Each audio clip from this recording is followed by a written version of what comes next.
Clarice Chica Donnie Pangilinan inamin at pinagdiinan sa mga marites na hindi kayang mawala si Belle sa buhay niya.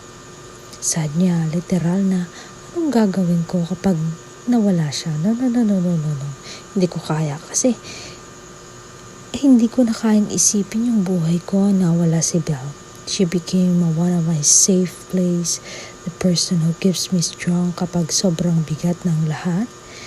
Ang daming beses na gusto ko na lang mapagod at sumuko pero andyan siya palagi para iparamdam sa akin na hindi ako mag-iisa.